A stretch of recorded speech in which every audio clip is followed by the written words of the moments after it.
Hello, good morning, good afternoon, good evening to those of you joining us in various time zones. My name is Raymond Karam and I'm a Chief Program and Development Officer here at AGSIW. I'm delighted to welcome a global audience to this webinar looking at tensions in the Eastern Mediterranean. And since we're at the Arab Gulf States Institute, where the Gulf states fit into all of this.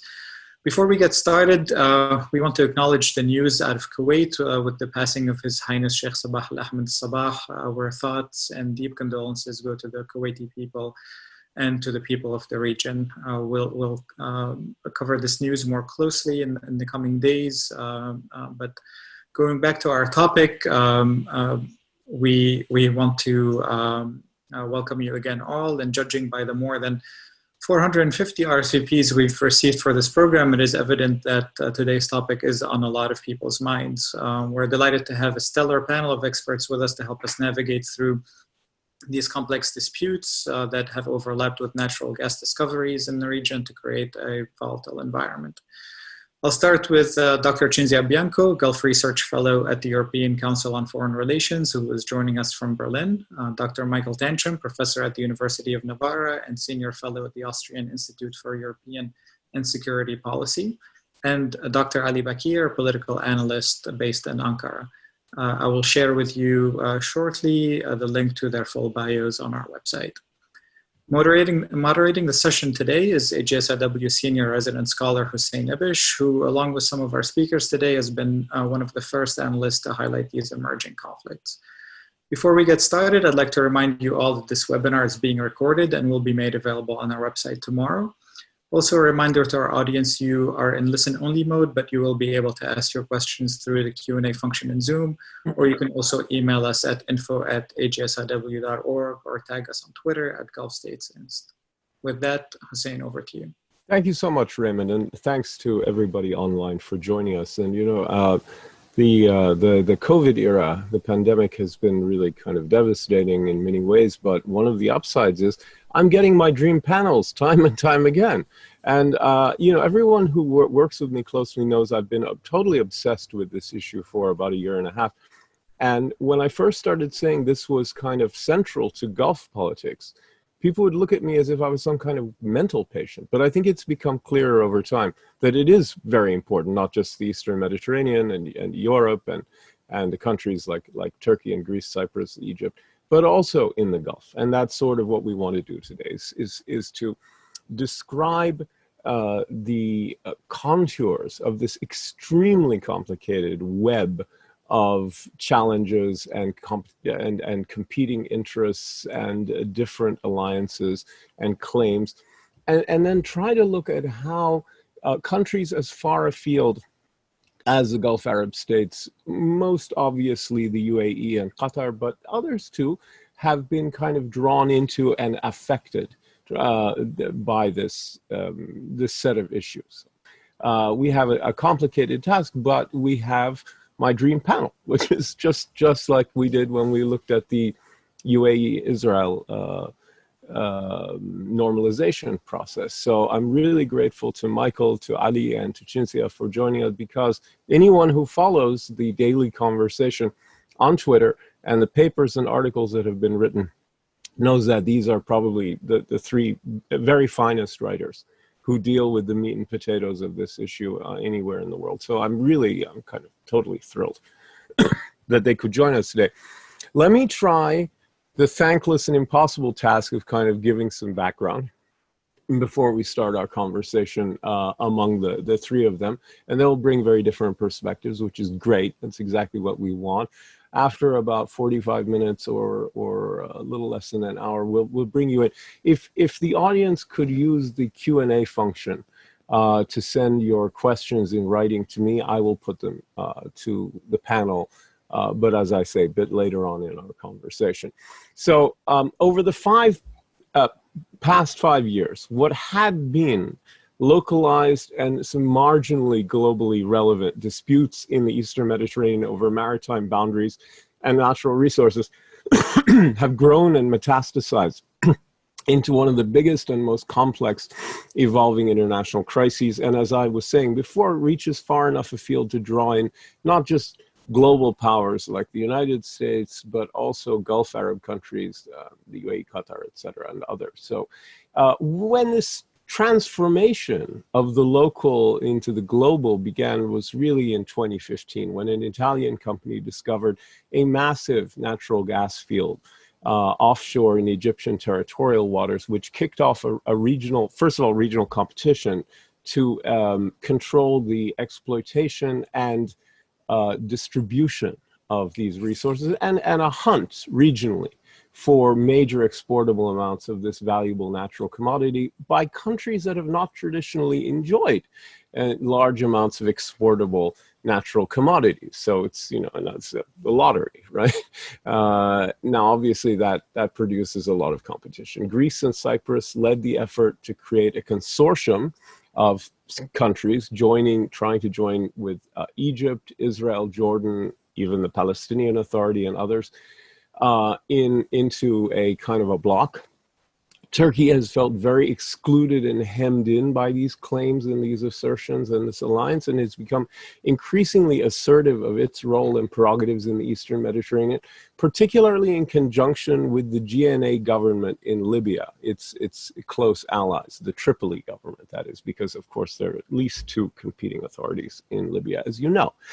This summer, tensions reached a head with the collision of Greek and Turkish naval vessels in the Eastern Mediterranean and increasing anger and tensions. France has taken a particularly tough line with Ankara, but Italy and the United States have also increasingly sided with the Greek, Cypriot, Israeli, Egyptian, Jordanian consortium, which recently came together a couple of weeks ago in Cairo to form an official permanent organization and signed a charter to that effect, which was also endorsed by the US and the EU as observers. However, you know, certainly, definitely, in Germany in particular, and to some extent the United States, have also been trying to kind of balance things. There are now competing economic zones claimed by Turkey and the GNA on one side and Greece and Egypt on the other side. The clear fault line, and I'd love to hear if the panel agrees with this, clear fault line is Crete, whose territorial waters, as recognized internationally, may contain, or thought to contain anyway, large deposits of gas and or oil, but which fall inside the zone claimed by Turkey and the GNA. So this dispute splits NATO, threatens to divide the EU, and is, I think, crucially, the first major test of Turkey, which is obviously a rising major power, Turkey's potential as an independent regional power and arguably a hegemon, not only in the Middle East and in the Arab world, but in the Eastern Mediterranean generally. So we're going to look at all of this and how the Gulf Arab countries fit into it, and how these Gulf Arab states could either extricate themselves or become further enmeshed in this complex and highly dangerous equation.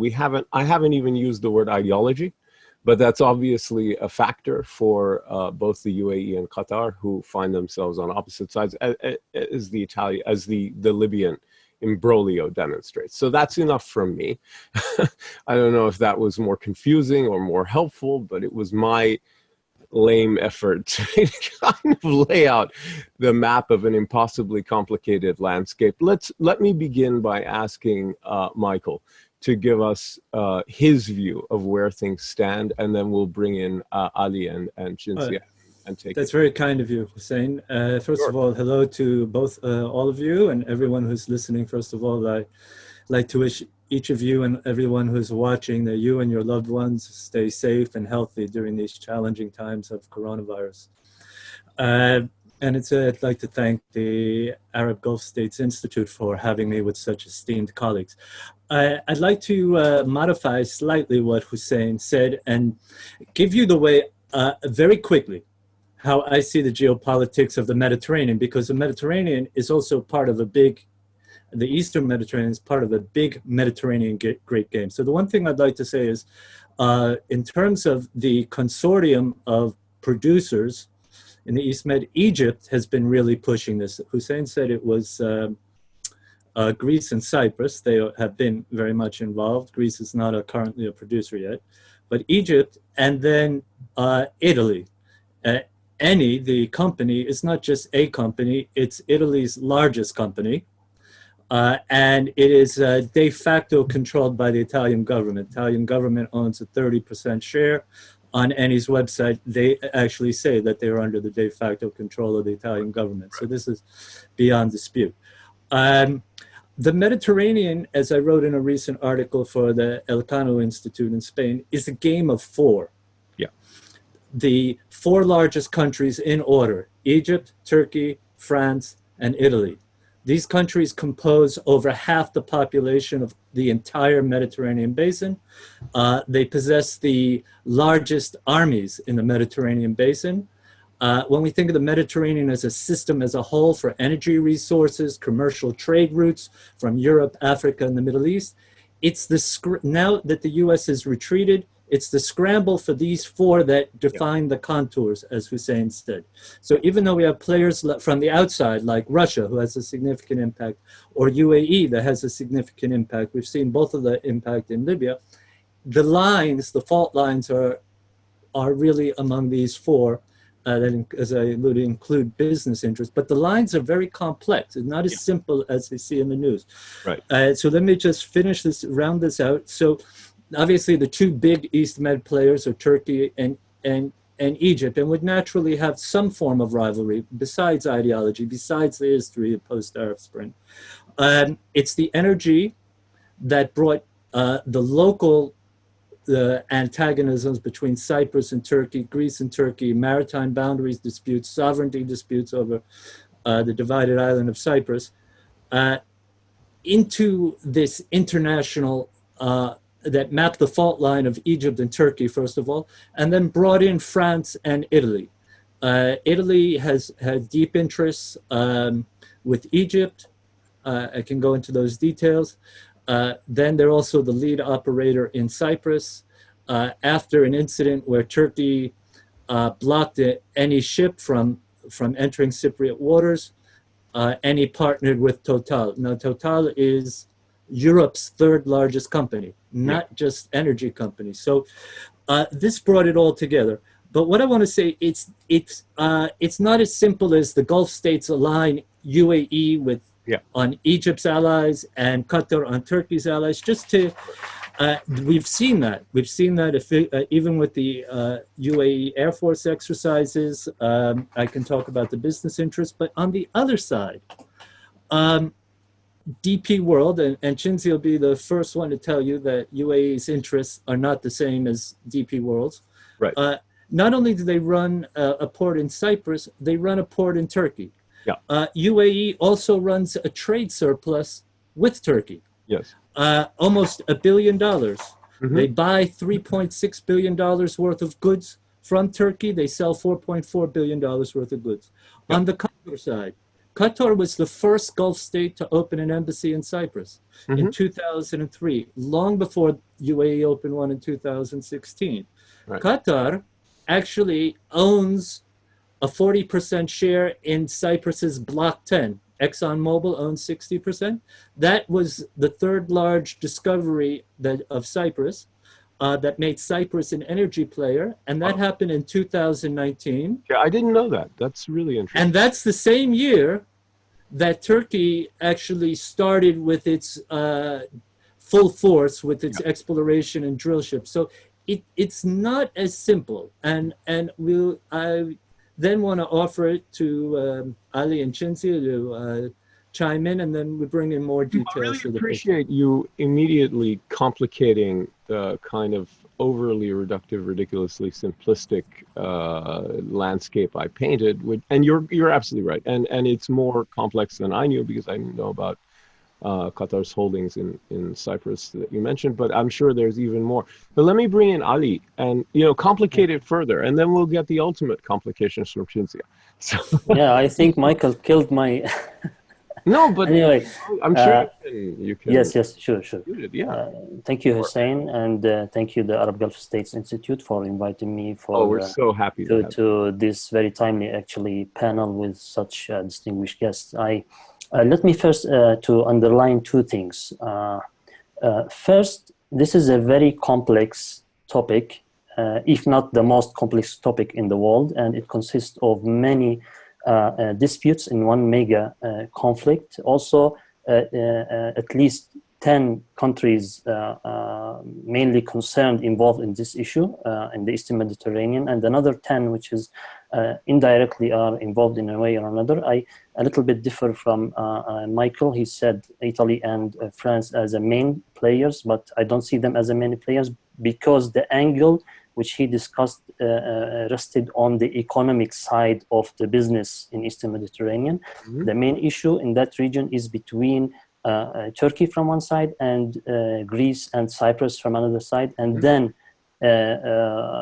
each camp is having its own countries supporting it. And also this conflict has many interest level like political, economic, security, and legal, of course. So this is number one issue. Number two is that it is very important in this topic to look at the map before discussing, because the map can summarize a lot of the complex issues in this topic. Now, I think that, and I want to stress this really under-discussed topic, which is the divergence in the opposing camps in East Mediterranean, because the general wisdom is that there are two camps mainly from Qatar and Turkey and GNA from one side, and the other side is UAE, Saudi Arabia, Egypt, Israel, and plus the Cyprus, Greece, France. But in fact, within these two camps, there are also differences between the players. For example, and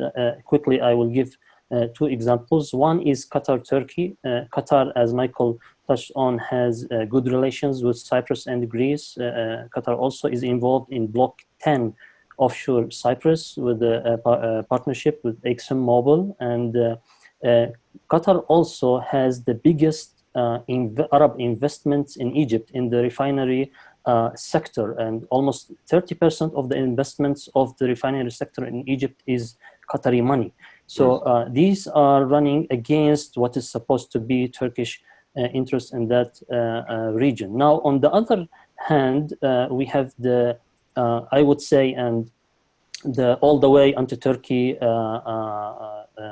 UAE agenda doesn't really fit all the members of this camp. And I will take two examples here also. One is Egypt and the other one is Israel. Egypt, for example, is keeping an open intelligence channel with Turkey for the last at least couple of years. And Egypt also, despite being a member of this camp, they didn't sign delimitation maritime deal with Cyprus for many years, with Greece, sorry, for many years, because of the conflict that we can explain during the session. And even when they signed with Greece, they signed a partial agreement. The recently signed agreement is not a full agreement, it's a partial agreement. And this means that Egypt wants to keep the door open with Turkey in the future to sign a maritime deal with it. Right. Also, for example, Egypt was participated in potash auctions in Turkey for gas, and Turkey also increased its import of Egyptian gas during the last year. Both emerged as Cairo is now Ankara's top trade partner in Africa, and for the first time, both crossed the $5 billion.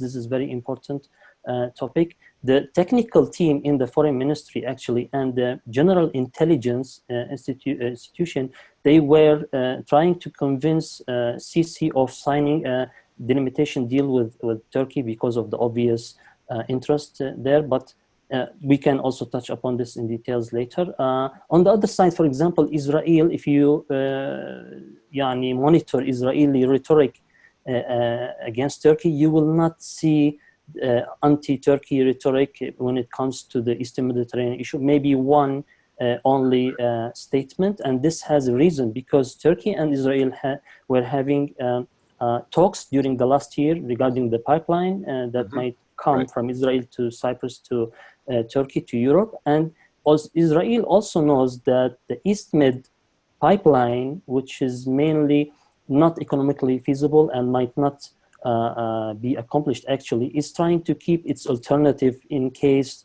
this option failed because of the complexity. We can also talk about why it might fail.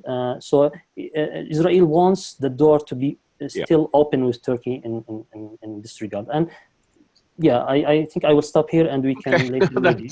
That's a lot. Well, what both of you have done is complicate this, mix enormously, which is great. So I'm going to leave it to Cinzia whether she wants to. You'd have to unmute yourself, but I'm going to leave it to you whether you want to complicate it even further, or whether you want to, draw things together a bit and give us a little bit more of a sense of coherency at this stage in the conflict. It's up to you. Yeah, I think I would go for the second option and sort of try to bring it all together. Please. I think that when we look at this very convoluted set of conflicts and tensions, there are several ways that we can approach the same scenario. And it's being currently approached from several different angles. There is a core, what we could call a core conflict between Cyprus, Greece on one side and Turkey on the other side, which is a lot about revendications in maritime boundaries, partially about energy resources, and has an underlying political ideologic difference that it builds within a context of existing tensions between the two players. Mm-hmm. And then you sort of enlarge the spectrum, and you bring in a number of other European actors, including the EU, and then it gets more complicated because you add other layers and other issues. And so, for instance, you have for a lot of EU member states, when you mention Turkey, it all should fall within the portfolio of EU-Turkey relations, mm-hmm. and it should feature, and migration should feature prominently on the agenda. For sure, so that supersedes other questions and other concerns. But especially from the Italian point of view, right? Definitely, but then we will get to Italy, because Italy is a very complicated hybrid player in this. Right. And that's, when you enlarge it further and you sort of change the lens into what it means, into the the northern Mediterranean club, if you will, mm-hmm. and therefore you focus on players like Spain and France and Italy. There are other dynamics at play. So you have, for instance, France that has a clear direction that is enmeshed into a rivalry, very political and geopolitical rivalry with Turkey that has very little to do with maritime boundaries and very little to do with energy resources as well, because France wouldn't benefit hugely from the EastMed pipeline. It's not, aside from the obvious commercial interests of Total, it's not a strategic infrastructure for their energy needs, I would argue. Right. And therefore there is a very clear-cut political dimension. And then you enter Italy, which is a very hybrid player, because they have basically, as it's always the case with Italy, interests on all sides. They have clear energy interests that would place them in an opposing camp vis-a-vis Turkey, but then they want to have good relations with Turkey because Turkey is a very important commercial partner for Italy, and it's an important partner for migration and everything that is connected to that, because there are, just generally speaking, good working relations between the Prime Minister and President Erdogan, and it's a channel that Rome really wants to keep it open as much as possible. But at the same time, they are bound to their EU the EU bond very, very strongly. And under the current government in Rome, we do see a number of alignments with France, with other European capitals, and with the EU as EU institutions that we didn't see before. This, of course, this could sort of bringing it all together, we could sort of say that Italy is on the same position or a very similar position to Germany vis-a-vis this conflict. And then we further enlarge the scope, and we bring in all the different Middle Eastern Mediterranean countries and players as far as the Gulf monarchies. Yeah. And at that point, I have to say that there is still a certain hesitation in Europe to see the Eastern Mediterranean tensions as part of wider Middle Eastern tensions. Yeah, why is that? Can you tell us about, I noticed this too, and it needs explaining to me, and I'm sure to the audience. Help us out.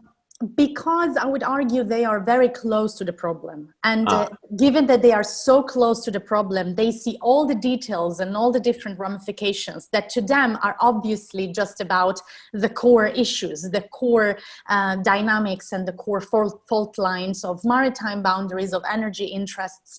And that is also part of an existing trend in Europe, which is coming to terms with the fact that they have to become more proactive and stand on the front lines of Middle Eastern conflicts.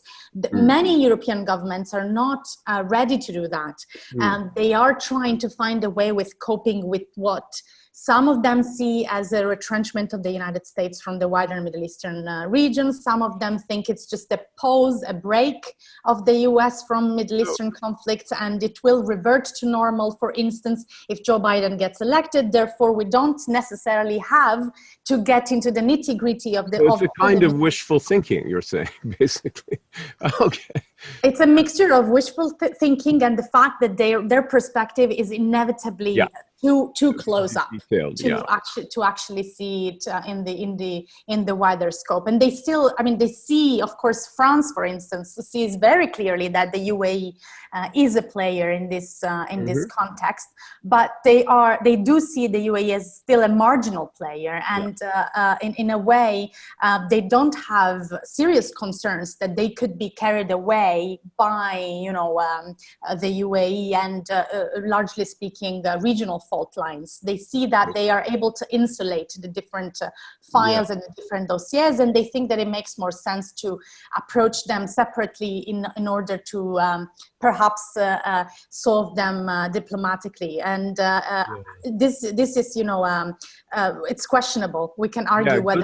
Good luck doing that. Michael. Yeah, I see it a little bit differently. First of all, there's a split in Europe between those countries that are focused on the threat from the east, Russia, and those that are focused from what they perceive threats in the south. And those tend to be countries, like, whatever that threat may be. Malta, which we didn't talk about, tiny little island, but has a vote, now is totally in Turkey's camp because, and works with the GNA defense minister and the Turkish defense minister against illicit trafficking.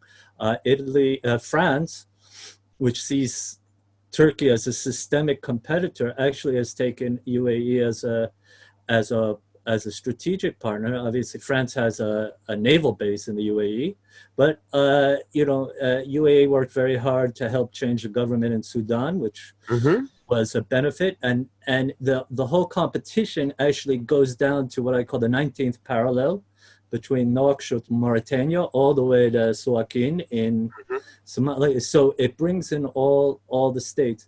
I think Italy has had kind of a schizophrenic policy, because on the one hand, it has very deep interest with Egypt and the Eastern Mediterranean states and Eastern Mediterranean energy. But on the other hand,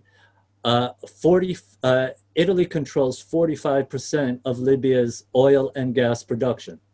All of Libya's natural gas goes to Italy. Right. Everything except one field is in the GNA territory. So they're dependent on the GNA. Then you factor into the neighboring countries, Algeria. Together, the gas goes from Algeria to Tunisia to Italy. So again, Tunisia is a factor. If you take Libya gas and Algerian gas, that's 28% of Italy's gas. The lights would go off in Italy if they did not have that gas. Well, so or they Italy have to go hand in hand to Russia, right? So that would be right. So yes, so they're balancing multiple interests. And then their interests from France differ as well in concerning the Sahel, more focus on migration, less on terrorism. So, but what I'd like to ask my colleagues one question. Go ahead, and then I do want to get into Libya more. Exactly, that's where I was going, that Libya was an important change. It was a very important inflection point that encouraged Egypt to make the deal with Greece. Right, and has brought everything, has connected the Maghreb to the East Med in ways that are now obvious to everyone. So I'd like to hear the perspective of my colleagues on the impact of Libya and the Gulf states in that. Exactly. So this, we're thinking the same way at the same time. So this is where exactly I wanted to go. Let's bring Libya into this because it gets us into the angle here that most closely cuts to Gulf Arab interests and activities. Let's begin with Adi.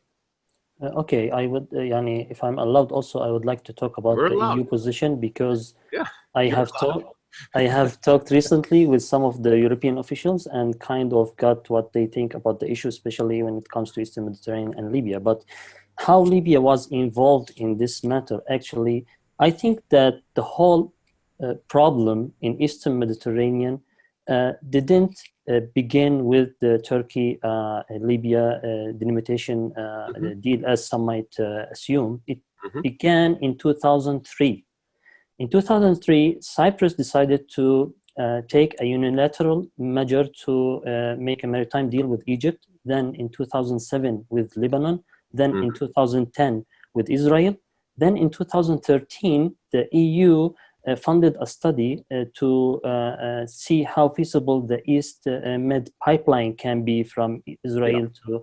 So all these steps were taken by the full support of EU and by ignoring Turkey and its interests totally in Eastern Mediterranean. And this is where Turkey started to see a kind of alliance is being formed against it. And it was pretty obvious in 2019 when Egypt also announced the East Mediterranean Gas Forum. And here, Turkey saw that there is no other chance to break this, to prevent this fate accompli and break the encirclement against it, but to make a deal with Libya. And here, Libya also has its own interest in this matter because the Libyans were having difficulty to find a deal with Greece for many years, maybe more than 9 years. And the Greeks were also claiming like around 29 to 39,000 kilometers square of the Libyan maritime area. So Turkey had an interest and Libya had an interest, so they came together, and this shuffled the whole cards of the region because no one expected such a deal can be done. Now, after this was done, and Turkey signed a memorandum of understanding in November 2019 and then intervened in Libya after years of France, UAE, Egypt, and Russian interference in the Libyan theater. Turkey managed to reverse the whole momentum and the whole issue in Libya. Now, this made France very angry because Paris was betting on Haftar. He's a very strong man. He can control Libya, and he can prevent the immigration and fight the counterterrorism and Islamists. But this proved to be wrong, and that's when the France, of course, they have their own motives to counter Turkey in Eastern Mediterranean. But I would like to bring the Gulf influence here.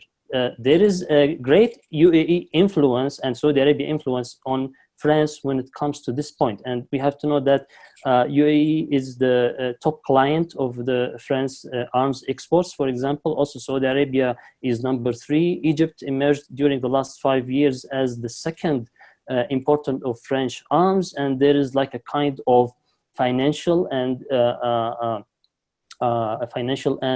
defense interest between these countries, besides the claimed maybe Islamophobic tendencies, if I might say, between these countries. So these were trying to push France more to be counter Turkey in the region. Now,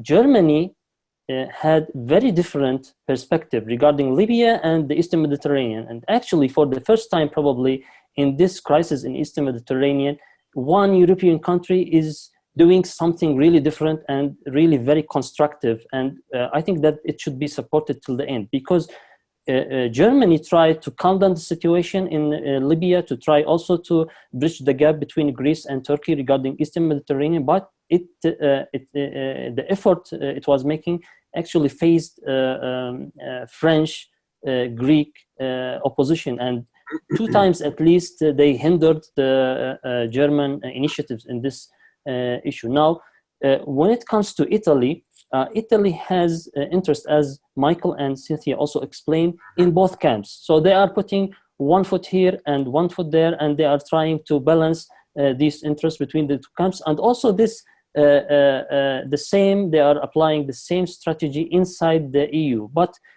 as far as I understood, they also would like to see a peaceful solution that is based on legal negotiations in Eastern Mediterranean, and then they will be ready also to join and get benefit from both of camps at that time. So, okay, if this answers some question. Yeah, no, that's very helpful, and I would like to pose the same set of questions to Cinzia for a second, and then bring Michael back in after that. Let's keep the focus on Libya for a second, because there are so many potential paths, so many trees in this forest or set of forests. So, if you could give us your take, especially on the way in which Libya is a kind of a fulcrum between the Eastern Med competition and Gulf interests.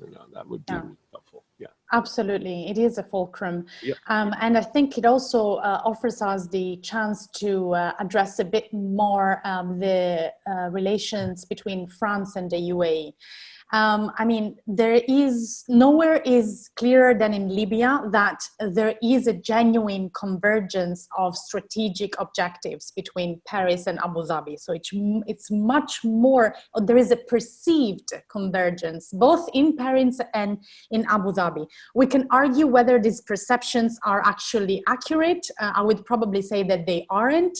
But the perception in Paris is that they actually share some of the objectives. So it's much more than financial gains or selling arms, because that could be done with the opposite camp. For instance, one could argue that the same flourishing relations could be established with Qatar if it was just a matter of pragmatism and trade. If it was just money, no problem. If it's just money, you can do it with both camps. But the thing is that, and we can see that, and Ali has talked a little bit about that, how there is basically a convergence, a perceived convergence of objectives. And Libya is a very clear example of that.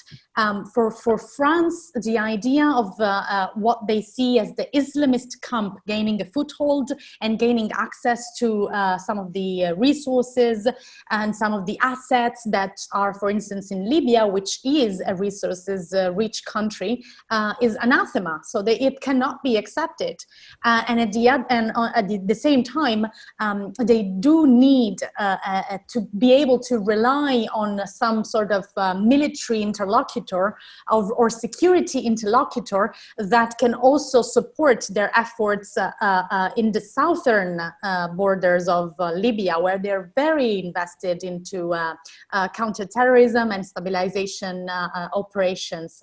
So Africa, I mean, when we look at France's engagement in Libya, we have to look at the African map a bit more comprehensively, because their interests are far beyond the Libyan borders as well. And in Libya, as also my colleagues rightly pointed out, is where there was a clear sort of a shock that Turkey was really going to be able to be a game changer into the regional conflicts. And it's not a coincidence, I would say, that at that precise time, the UAE stepped up their game in other sets of the Eastern Mediterranean. And here we go talking about how the two are connected. The UAE already had an interesting dialogue with some of the Syrian Kurdish factions, for instance, and then they established further relations and even small token symbolic gestures towards other Syrian militias, the Sunni militias, who operate close to the border with Turkey, and so in northeastern Syria. And that was a very clear-cut operation as a pressure point from Abu Dhabi against Turkey in response to their advancement in Libya. So this is how the two scenarios are very much connected. And I would argue that, if we look at the other two players, so very briefly, Qatar and Saudi Arabia, you also can see that connection. So for instance, Saudi Arabia has had a very sort of hesitant, reluctant approach vis-a-vis Libya, or shall we say, rotating ups and downs. So more engagement, less engagement, and not sure where to engage and how to engage and whom to engage. There are, of course, important relations, ideological relations, you could say, with the Madkhalis, which is, of course, a group that it could, largely speaking, be on similar lines than Wahhabis, for instance, but because they're Salafis, but at the same time, it's not been really a strategic relationship for Riyadh, and they have not been able to really turn that into a real asset. They don't have the same degree of investment, Yeah, they don't. And so it's they're unsure what's the best course of action. But at the same time, once they saw that Turkey was advancing so strongly against Qatar, they themselves stepped up their game, and they sent Prince Faisal bin Farhan to Cyprus and to Greece and to a number of other North African capitals. They drew them in more, for sure. Absolutely. I'm really grateful. Oh, sorry. Go ahead. Sorry.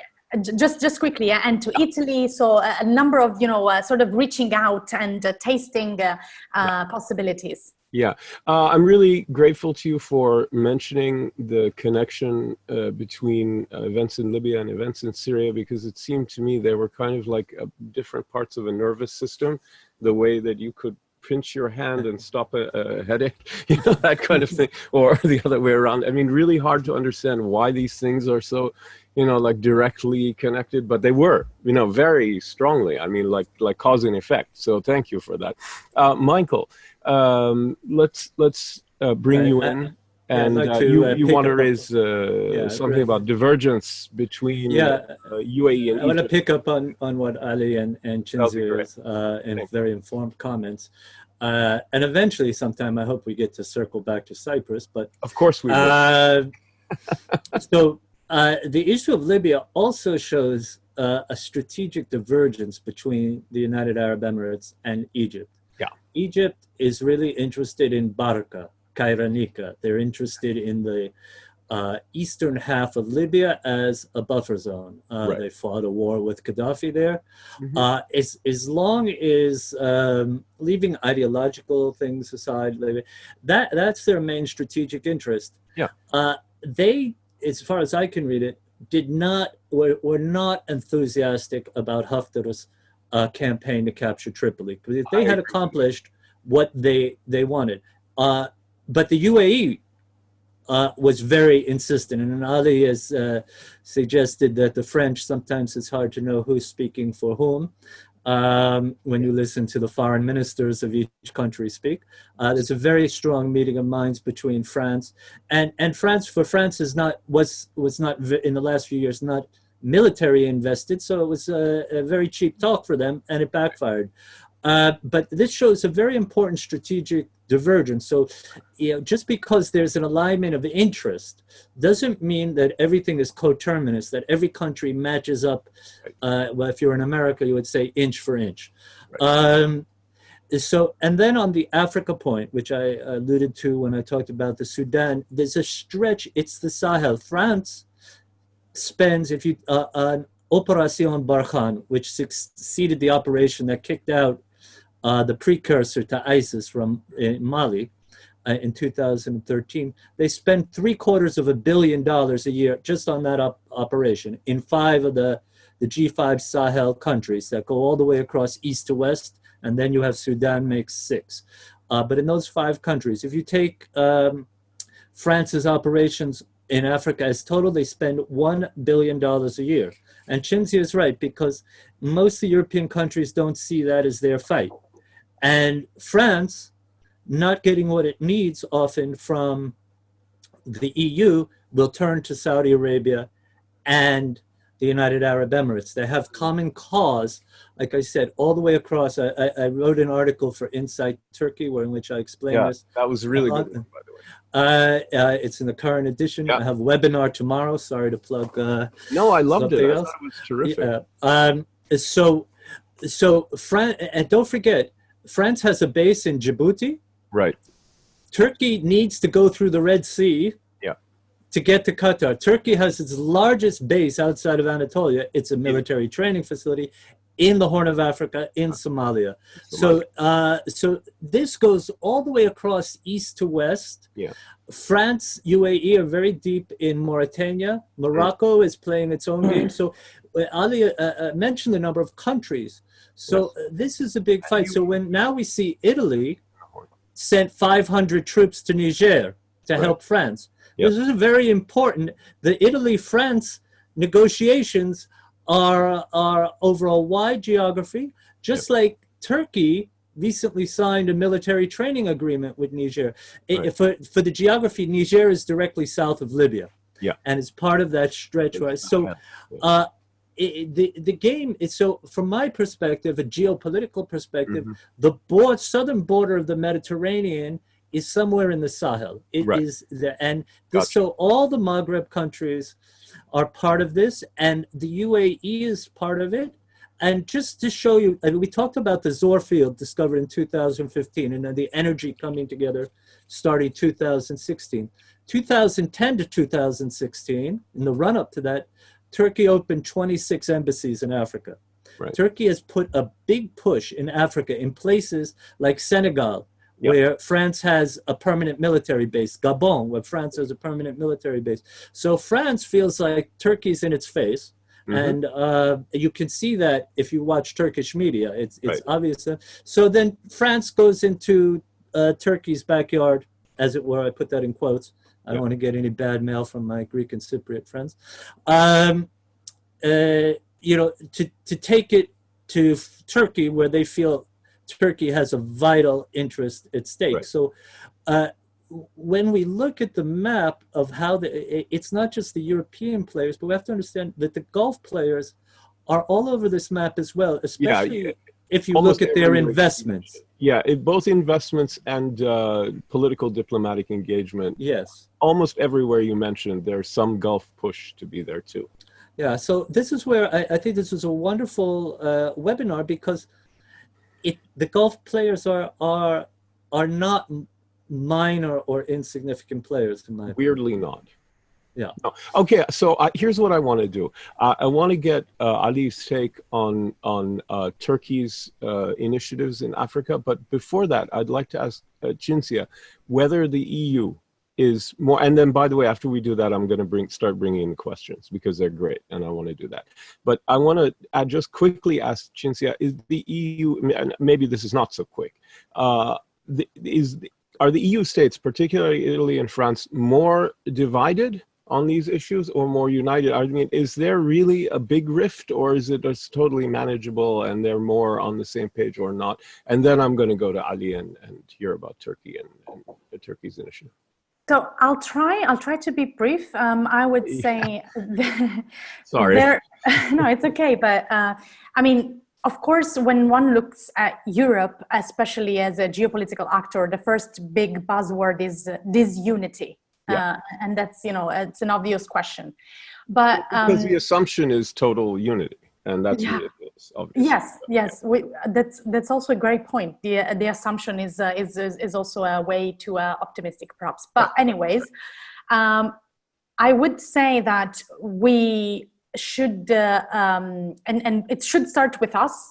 We should try to sense the signals, because there are signals that Europe is going finally in a different direction. So to summarize, these are countries that have divergent interests and have different point of views, and do believe that one methodology of engagement is better than another methodology of engagement, but they are making real efforts to find some coordinated positions. I would say for the first time since I have started looking at European policy in the Middle East. And a big turning point has been, COVID-19 really brought them more closer together. As I was mentioning briefly before, there is a new government in Italy, and we are seeing things that we had never thought we would see, such as the one that Michael just mentioned.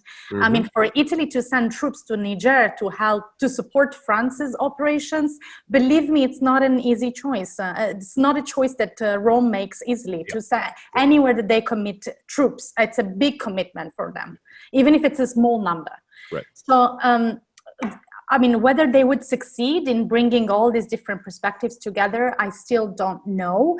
But I can definitely sense that there is a real effort going on, and Germany is trying to pull everything Germany together. Germany is trying to keep all the strings together, including the Turkish, and just keep all the balls in the air. Michael, very quickly, and then that's where it just again I have to keep in mind Brexit comes in, because the engine of Europe was France, Germany, and the UK, right, and now they're trying to see if the new engine can be France, Germany, and Italy, right. And this is also important for the Gulf states, because the Gulf states have tremendous interest in Europe. Sure. Okay, so Ali, we'll come to you before we go to questions, and if you want to pick up on any of that, that's okay. But what I'm especially interested in, your perspective on Turkey's diplomatic and other initiatives in Africa, both in the Horn and in West Africa, everywhere, and the Sahel, and how you see that fitting into Turkey's foreign policy and relations with the Gulf states, pro and con. Let me first stress, I agree with what Michael have said earlier. And I want to also bring in again the Gulf countries into this equation, because yes, Egypt actually reportedly disagreed with UAE on the Haftar campaign against Tripoli. Yes. But because of the UAE's influence over Egypt, and because of the lack of internal legitimacy for the government in Egypt, it always feels that it has to do some concessions, whether to those who have influence over it, like UAE, or to the West, Israel and United States. And that's why, and at the end of the day, also UAE was the top supporter of Haftar militarily and financially and diplomatically. So Cairo joined the UAE path, but unfortunately, but unfortunately for Egypt, this campaign actually ended up empowering Turkey and Russia, and this was against also in Libya, of course, and this was against Egypt's interest and put it in a very critical situation. Now, when it comes to Turkey and Egypt in Libya, Turkey also takes in consideration the Egyptian interest in Libya and is trying to sort of reach an agreement with it. But this also is always hindered by the UAE influence, as we said before. And also, on the other hand, when it comes to the Saudi role, I see the kind of relation between Mohammed bin Zayed and Mohammed bin Salman, especially starting from the 2017, reduced Saudi Arabia in the region as to a subordinate to UAE. And besides this, there are quiet factors that prevent Saudi Arabia from leading roles like what the UAE is doing in different places in the region, including the financial constraints because of the the price of the oil dropped in 2019, and the 2013 vision was disrupted, and also because of Saudi Arabia is bogged down on in Yemen, and this is a great burden on it. So there is not much space to maneuver, but still UAE supported Haftar financially, and that was when he started his campaign against Tripoli, and also funded the Wagner mercenaries with the UAE jointly from Syria to Libya. Now, when it comes to the Turkish role in Africa, Turkey is really doing a great progress there in terms of expanding its economic and maybe in the future military footprint in the region. And of course, as Cinzia mentioned, the African continent, and especially the North Africa and the near countries, are considered as France's backyard. So basically, Turkey is missing there from the French perspective. But again, Turkey is focusing where there is a space that can fit in, and also this is very beneficial to its economic relation with other countries. And Ankara sees that there is a great chance actually in Africa, because there's no such colonial history for Turkey there, and there is a great chance to develop relations between these countries. Unlike, especially if you begin with commercial relations, then exactly. For example, right now, yes. For example, Turkey now is the #1 investor in Egypt, in Algeria. Can you imagine that? In Algeria, the relations also with Tunisia and Morocco is gaining push. And these countries also have their own calculation when it comes to the political dimension, because they feel that Egypt is trying to sideline them when it comes to Libya and the region. So they see common goal with Turkey in this matter. And besides this, Turkey is very skillful to enter into places which are really ignored by international communities, such especially as Somalia. By leading with business interests. This is a very long-standing Turkish strategy, is very effective. Exactly. And we have a very successful example in Somalia, for example. Yeah, exactly. Yes. Right now, and right now also Turkey probably has the biggest number of foreign missions in Africa than any other regional country, including the Gulf countries, Saudi Arabia. Actually, maybe Qatar has more missions than Saudi Arabia in Africa, which is kind of something that shows you how these countries, Turkey and Qatar, pay attention to even the smallest countries in this continent and trying to forge a relation with. Looking for opportunities. And, exactly. There's no doubt about this. I want to bring in the questions because they're really interesting, and they're all over the place. They don't necessarily follow a thread, but we have half an hour, so I don't want to miss any of these. Begin with a question from Brian Catulas, who wants to know how any of you who want to answer this, would assess the current U.S. administration position on these issues, and what room there is for another administration, I suppose potentially a Biden administration, to navigate these issues in a different way. And how would you advise a new approach, or is the field too crowded and better stay out, or is there some constructive role to be played differently than the Trump administration? Okay, we registered the question, or we can answer directly? No, you answer directly. You answer in speaking. Yeah. I would like also to answer. Yeah. Go ahead. By all means. This was my last night's intervention actually on the TV. Okay, good. So, excellent. Historically, whenever tension was rising between Greece and Turkey and is reaching a boiling point, it was the United States who bring both together back to de-escalation and also push them to negotiate. Right now, and historically also, United States leans more towards Greece and Cyprus, despite the fact that the United States is not a member of UN clause, the same situation like Turkey. But for political reasons, they always lean towards Greece and Cyprus. And this was the situation in 2018-17, especially with the bad, poisoned relations between Turkey and Washington. But starting the end of 2019, the US administration started to a little bit distance itself and try to make a kind of equilibrium, because play a balancing role. Huh? Yes, exactly. Because the Pentagon in particular needs to contain Russia in Syria and Libya, and obviously cannot do this without Turkey. So they are trying to take Turkey's also demands in East Mediterranean into consideration. But I have to say, the Congress is all the way hostile, anti-Turkey hostile. So because of the lobbies of the Israeli lobbies, Armenian and Greek, Arab. But this can also change when an administration changes, because if you have kind of a strong Democratic president pursuing U.S. national interests, those voices will have less room to maneuver. Yeah, but similar to anti-Saudi. Exactly, but the U.S. president will be anti-also Turkey, as we assume. We don't know how. I'm not so sure. It's not. Ideology tends to go aside when you have to take responsibility. Great. That's right. Go ahead, please finish. So the U.S. position, I think it's very important in this crisis if it can manage to play a neutral role and bring both together. For now, probably they are assisting Germany in this mission, but we don't know how things will turn, especially with the latest steps of Pompeo announcing more probably military deployment in Crete or in Greece in the future. So, okay, what about Cinzia and Michael? Do you have any thoughts on potential new direction you guys could take, or yeah, please, yeah, go ahead. No, Cinzia goes first. Thanks.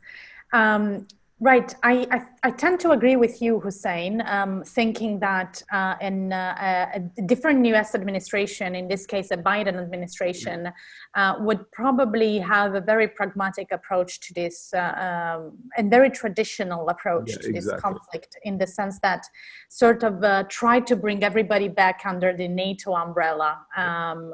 And I think that would be, that would definitely be a welcome initiative from the point of view of Europeans. We also have to say that it's, you know, if you try to look ahead, let's say 10 years ahead, there are new dynamics that are taking place that have the US at the center, for instance. Let's look at the geopolitics of infrastructure and how that applies to the East Med, for instance. Google has recently announced that they have sponsored the fastest ever data underwater cable of ever history, and this is supposed to cut by 50%, reduce costs by 50%, and increase speed of data transmission by 70%. And this cable is going to connect Italy to India through the Gulf and through Israel and Jordan. So basically, the project would go from you know, Europe, Israel, Jordan, Saudi Arabia, Oman, and then to India. First of all, this is the first one of the first projects that is directly undertaken by Google, a tech giant. But interestingly, it's not the only project that looks at the geopolitics of digital infrastructure in the Eastern Mediterranean. There are at least 2 more projects under consideration, 2 more cables. One is called Quantum, the other one is called HVDV, and they both, interestingly, go through the same sort of countries that are aligned in the Eastern Mediterranean Gas Forum, or what someone would see as an anti-Turkey front. And in both these projects, US giants are at the heart of the construction. But I mean, we cannot even begin to understand the implications of having super fast, super secure connections, new infrastructure connecting all these countries, where even sensitive data can travel much faster. Yeah, as I try to just pick up on the last point and then circle back to Ali. Sure. Right. So the big game is connectivity, energy connectivity, commercial connectivity, ships, ports, docks, digital connectivity. The people that are looking at this are enmeshed in Barcelona. That did a wonderful project on it. I recommend it highly to everyone. And so how these countries fit in, this is so, Cinzia is right, you know, the US is very much there, even if it's taking a muted role. Yeah. Like in terms of the East Med itself, this is where I get to circle back to Cyprus. The difference between Cyprus and Greece, Cyprus is not a NATO member. In fact, Cyprus doesn't even have a navy. Right. There was an arms embargo until 2020. A Coast this Guard is where, of some kind, I think. yes, a Coast Guard, but they had no capital warships. That's correct. And of course, that was lifted in 2020 at the Congress, which is very anti-Turkey, as Ali has said. But what this energy business has done is Cyprus has been able to slowly draw in European countries to get something close to a security guarantee. When would we ever thought Italian warships, especially French warships, would be doing joint exercises? So, you know, and then of course there's the issue of trying to bring in Egypt and Israel, and a similar, and with Greece. Part of the, I mean, as Ali said, and I agree, the United States, especially the Defense Department, is afraid of Russia and Russia's advancements. And so everywhere it leaves a space, Russia will fill. We haven't even touched on China. China is another big concern across this whole space that we've spoken about, but is doing, as we said, leading with business, but the military is not far behind. Right. The United States is the only country that can knock heads together. Right.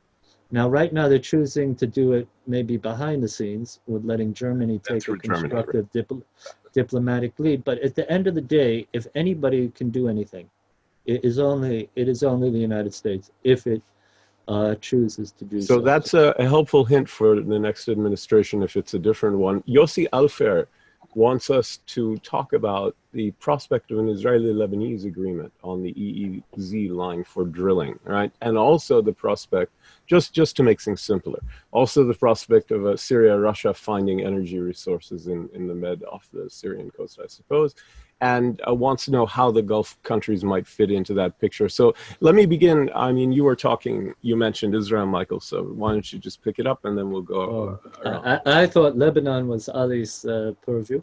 Sure. We're certainly going to come to him. Yeah. So look, talk about something else, that's fine. No. I'm very happy to do it. First of all, I'd like to hear from all of you on this one. Yeah, okay. So what's key for Eastern Mediterranean energy?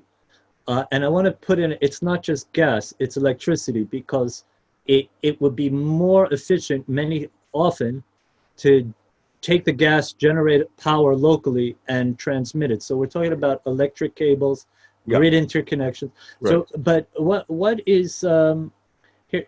The boundary between Israel and Lebanon, the maritime boundary, is relatively simple to solve if there's a political if you can will. Sit down and talk. Yeah. So this is really not a complicated issue in terms of the technicalities, right? But it is more of a political issue. But what I mention is nobody knows how much gas is in the Eastern Mediterranean. Zohr was a tremendous find. Okay. Zohr is right across the Egypt, Cyprus agreed EEZ. So everyone is expecting the big find there. But there's not been even enough exploration. Nobody knows what's on the other side.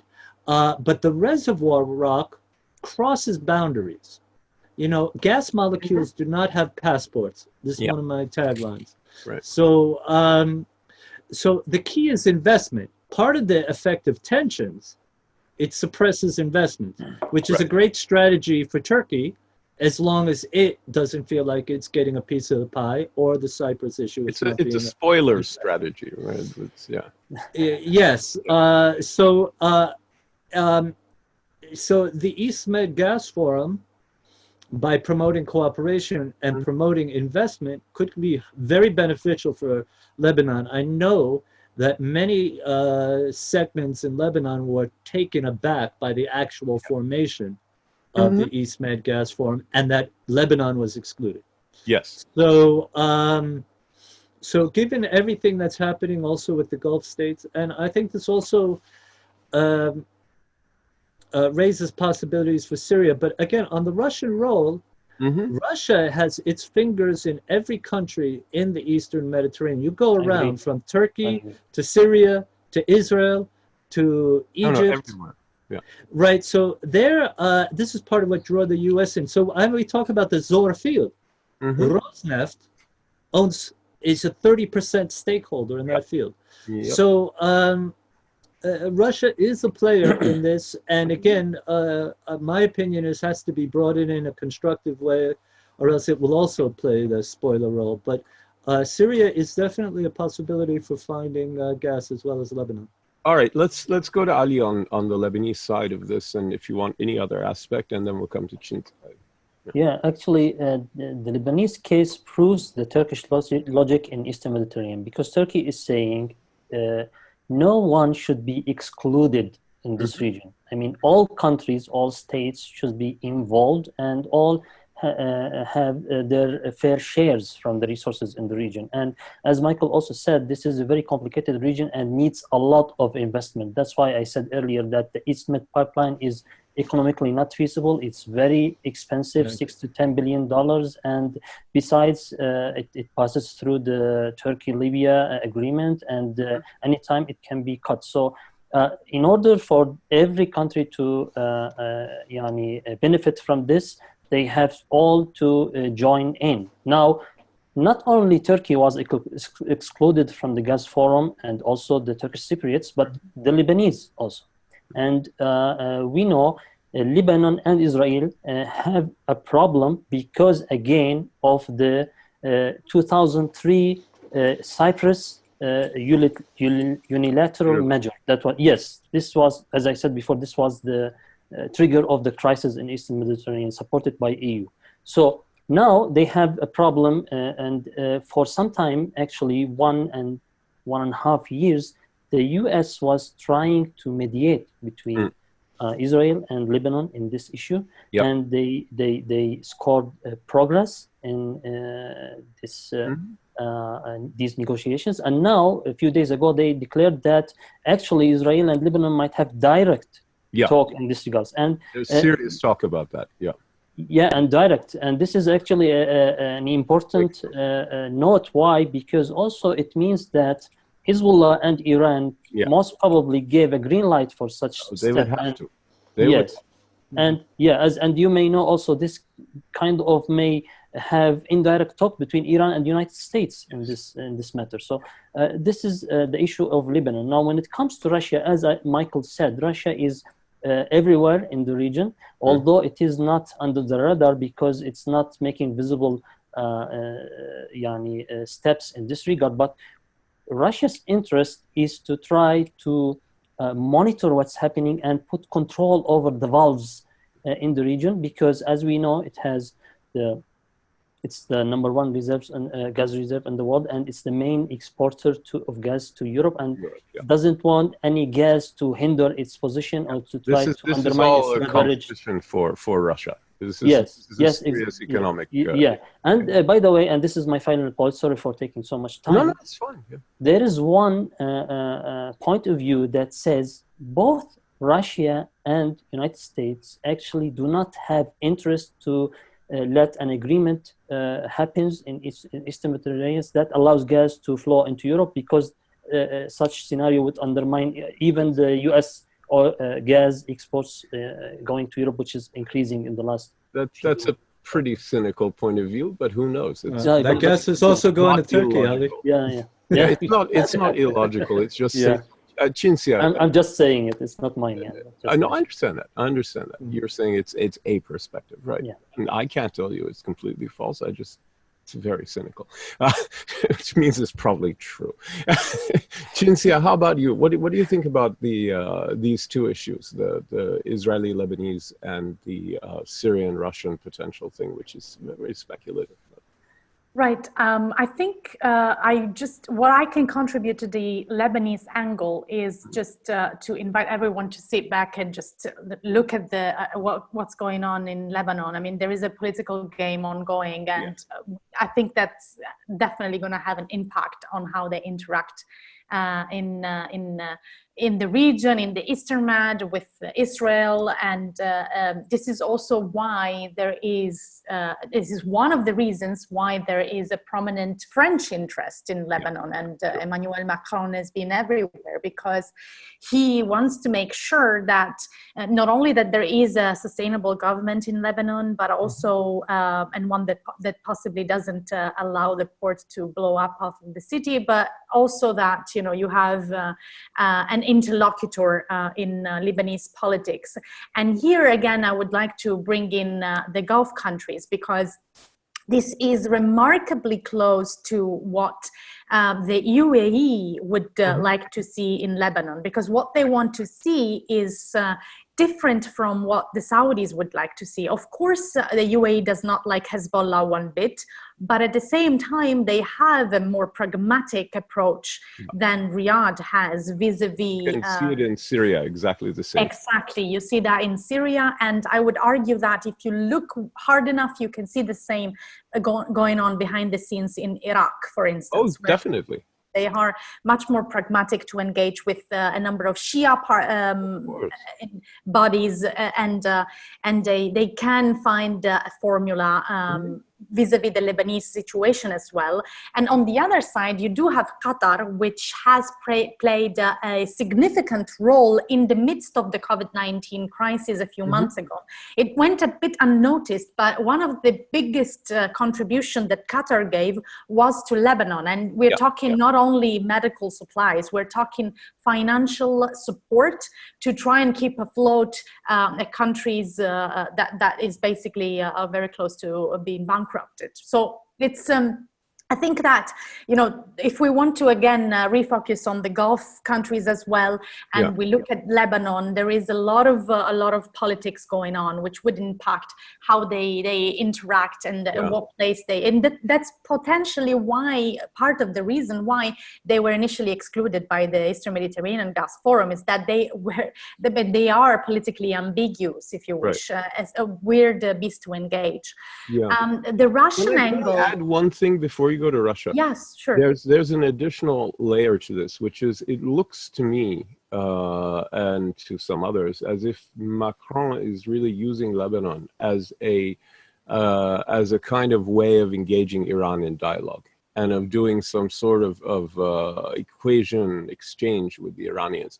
So again, that then goes to the different Gulf attitudes towards Tehran and how open they are to you know, not just reducing tensions, but restoring dialogue. And again, there's a very different attitudes in Abu Dhabi and Riyadh on that front. So I just wanted to add that you see the same thing, even if you were to regard Macron's Lebanese initiative as effectively at its heart oriented towards Tehran, which I think it is. But anyway, please go ahead and go to Russia. Yeah, absolutely. And you know, Macron does not see himself as being under the influence of any other regional or non-regional actor. So he has his own strategy. Yes, he has his own strategy, and his strategy has always been to be sort of very pragmatic in putting geopolitical interests first.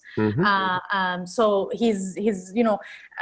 He was the only European leader when the Qatar crisis erupted. He basically spoke to every possible player in the next couple of days without really getting too much out of it, unfortunately. But he immediately got on the phone with Rouhani and with everyone else. So he even wanted to negotiate between Israel and the Palestinians. We didn't get anywhere, but he wanted to. Absolutely, he did. That's ambitious. He did. Yeah, that's very ambitious. He did throw on the table a few ideas for a new JCPOA already. Yeah, that too. They are thinking about this in Paris quite openly. No doubt. So you know, it's very much oriented in that direction, and definitely there is also the Russia angle to that. I mean, for a lot of European countries, the EastMed was supposed to provide a viable alternative to Russian gas because they really, really want to ease their dependency on Russian gas. And that's one of the main arguments that they used with Erdogan as well, because Turkey currently pays approximately 4 times as much as it should pay because it's over-dependent on Russian gas. So their argument was, you know, we'll bring it up and find a way to also reduce, so sort of give some indirect benefit to Turkey as well. But I think that, you know, the point that I think my colleagues also made a few times is that right now with COVID-19, with the collapse of oil and gas prices, with this very massive push in Europe towards the Green Deal, it's not as attractive. LNG, so LNG technologies and ways to export through LNG. I mean, that could be sort of very useful and welcome, but it has to be done quickly as well, because the longer, and this is where we go back to the spoiler strategy, which unfortunately backfires on Turkey as well, because the longer we wait, the less benefits potentially, even for Turkey energy needs. Anyone, right. Okay, so we have 8 minutes left, and there's an issue we have not discussed. I have many questions about it, and obviously it would be really weird if we didn't bring it up, even if it is only tangentially involved. There is this new war, I think is the word for it, between Armenia and Azerbaijan over Nagorno-Karabakh and other areas. It seems very far from the Eastern Med, but in a certain way it is not. Michael's shaking his head, and he's right. So obviously I wanted to ask all of you to comment on how, and it's an example of how this issue just has tentacles that get, you know, into the Caucasus regions, exactly, and in the Gulf and into the Sahel and into, so let's just throw it on the table. Which of you wants to deal with this new conflict? Ali, I think you're, yeah, go ahead, Ali. Yeah. Okay. Actually, I would like also to say that I agree with what Cinzia was saying regarding Turkey's imports of energy, and Turkey, one of the fastest growing consumers of energy in the world in the last few years, essentially, yani, only after China, I think.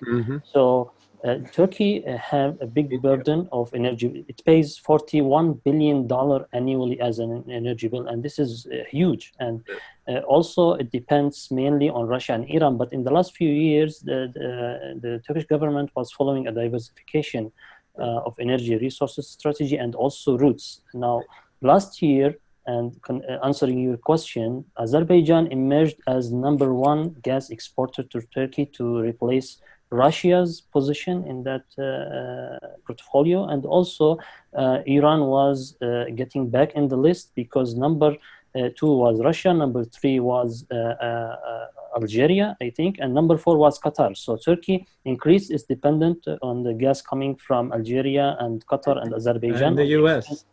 And the US, of course, yes. 300% increase in LNG exports from the US. Exactly. 300%. Yes, but it is not in the top 4, as I said. And plus, also, Turkey was importing from Egypt. So Turkey was using this 40 billion is not a small number as a carrot, actually. Yeah.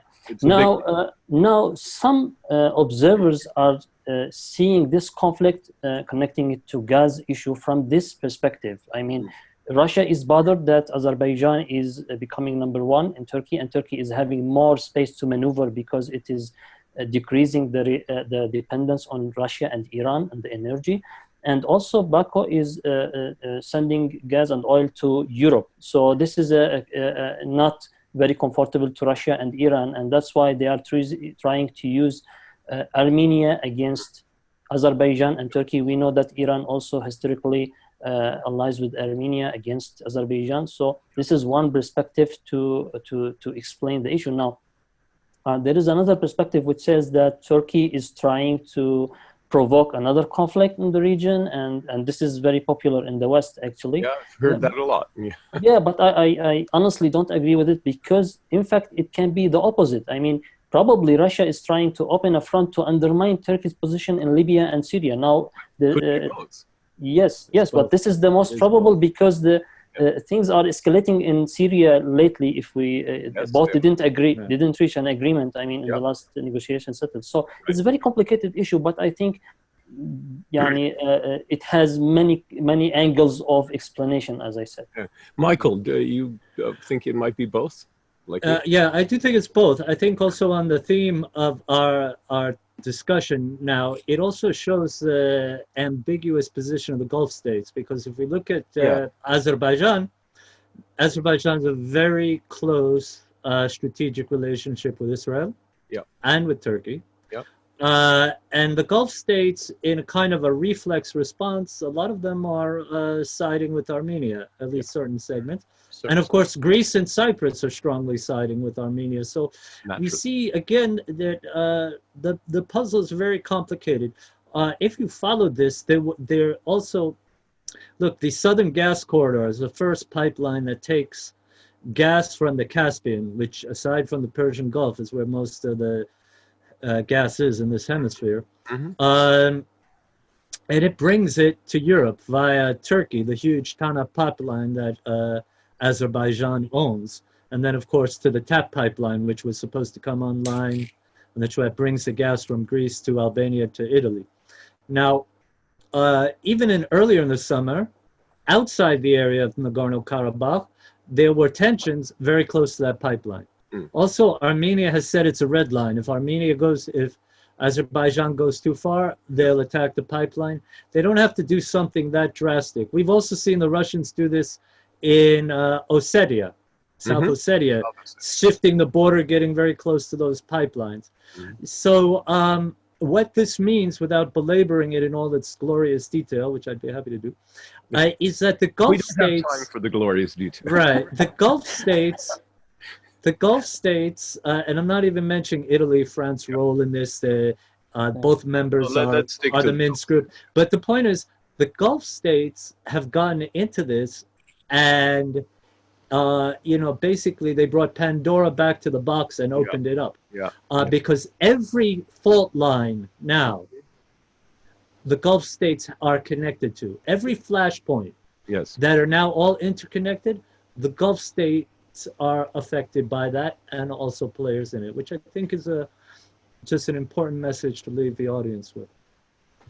Okay, great. And so, Cinzia, you're going to get quite appropriately the last word.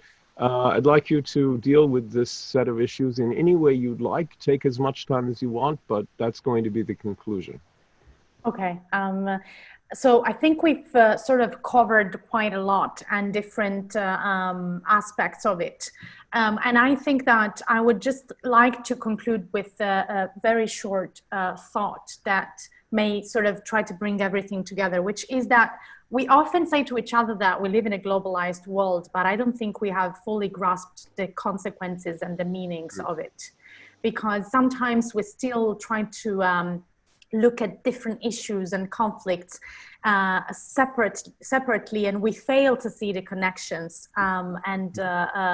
I do understand that, especially from a policy-making point of view, we're operating with this sort of bureaucratically created geographic divisions many times, whereby, you know, the Near East office and the Levant office and the Gulf office and the Asia, South Asia office, sometimes within the same Ministry of Foreign Affairs, are reluctant to really engage strongly and deeply and continuously with one another. But I think that it's pretty urgent that we try to bridge these gaps, and we look at issues like connectivity and maritime geopolitics, ports strategy, which are absolutely crucial for many of the players we've cited, and especially for the United Arab Emirates, energy, and why not even political ideological sort of trends, which are really, really transnational and do not recognize borders. And, you know, I think we went through a time where really it was about a very geopolitical approach and see which country bordered with what country. But I think we are now like sort of past that. And the impacts and implications are dictated by completely different things, such as energy interdependence, commercial relations of countries that are potentially located very, very far from one another. So I think that the East Med, with all of the different layers, the different aspects, the energy, the maritime boundaries, the fight for redrawing the geopolitics of infrastructure, the geopolitical fault lines, the fight for political influence, and the different settle of players that are like a Chinese box, one into the other, is a perfect arena to test a different, and Russia, to test a different perspective. That's a perfect ending. Thank you so much. I apologize to everybody who's watching who sent a question and didn't get answered. I have literally got more than 2,000 outstanding questions, and they're all complicated. And if we tried to answer them, we would be here until tomorrow. So we're not going to do that. What we are going to say is we'll try to revisit this subject again. I mean, it's not going anywhere, and it's not likely to get less complicated and less relevant to Gulf states and their interests and all the strategic and economic and ideological issues that embroil them and us and everything. So I want to thank very much Michael, Tanchum, Ali Bakir, and for wrapping it up so eloquently, Cinzia, Bianco, and say, you know, we'll be back to this issue. We'll be back to other issues very soon. And we'll see you all next time on another of these AGSIW webinars. Thank you, folks.